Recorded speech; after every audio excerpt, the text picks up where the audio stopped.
Process goals keep you free. Goals are supposed to help you. So why do they often make you feel worse? You set a goal. I want to make varsity. Now every practice feels like a test. Every mistake feels like proof you won't make it. The goal becomes pressure instead of direction. That's because most athletes are setting the wrong type of goals. Let me show you the difference. Outcome goal. Make varsity. Win the championship. Be the leading scorer. Process goal. Complete my full skill routine 5 days a week. Communicate with teammates every play. Take 100 quality shots this week. Outcome goals focus on results you don't fully control. Process goals focus on actions you do control. Remember from video 3 we talked about controlling what you can control? This is that principle applied to goal setting. Here's what happens with outcome goals. You set them, you want them badly, but you can't directly control them. So many factors are outside your control. You work hard, but don't achieve them immediately. Now you feel like a failure, even though you're improving. Or worse, you achieve them and feel empty. Because you were so focused on the destination, you missed enjoying the journey. Process goals work differently. You set them. I'm going to work on my weak hand 20 minutes every practice. You control this completely. Every day, you either do it or you don't. No ambiguity. You achieve it regularly. This builds confidence. Remember video 4 about stacking small wins? And here's the magic. When you nail your process goals consistently, outcome goals often take care of themselves. Here's a question. What's a goal you have right now? Is it outcome-focused or process-focused? Drop a comment. Let's see if we can reframe some of these together. Let me give you a framework for setting better goals. The GPS system. G. Goal. Outcome. Where do you ultimately want to go? Make varsity. P. Process. What specific actions will get you there? Attend every conditioning session. Master 3 new skills. Improve my speed. S. Scoreboard. How will you measure the process? Track attendance. Film skill work weekly. Time my sprints. The outcome goal gives you direction, but you spend 99% of your time focused on the process. Think of it like navigation.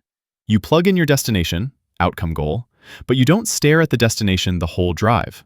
You focus on the next turn, the current road, what's right in front of you. Process goals. That's how you actually get there. Here's the trap. Outcome goals create anxiety because they're always future-focused and partially outside your control. What if I don't make it?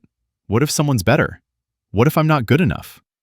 Process goals create confidence because they're present-focused and fully within your control. Did I do my work today? Am I following through on what I said I'd do? Am I improving? You can answer those questions with certainty. That's powerful. Remember from video 6, we talked about staying present under stress? Process goals help you do exactly that. They pull your focus to what's controllable right now instead of worrying about future outcomes. Now, let's talk about how to handle the gap between where you are and where you want to be. If you're only focused on outcomes, that gap feels crushing. I'm so far from my goal. If you're focused on process, that gap becomes a path. Here's what I'm working on to close that gap. 1 creates pressure, 1 creates progress. Here's what this looks like in practice. Bad goal system. I want to average 20 points per game. Result. Every game you don't hit 20, you feel like you're failing. Pressure builds, performance suffers. Good goal system. I want to average 20 points per game. My process? Take 50 quality shots in practice daily, watch film twice a week, work on finishing under pressure. Result. You focus on the process. Some games you score 15, some 25.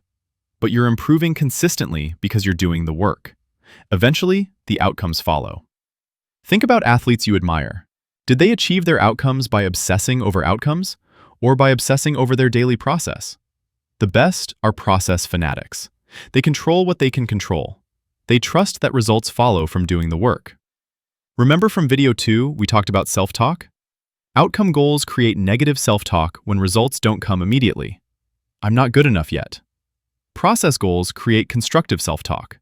I did my work today. I'm on the path. This week, take your biggest goal and do the GPS exercise. Identify the outcome. Then break it down into specific process goals you control completely. Then figure out how you'll measure those processes. Then shift 90% of your attention to the process. Let the outcome be your North Star, but let the process be your daily focus. Goals should guide you, not pressure you. That's what happens when you focus on what you control.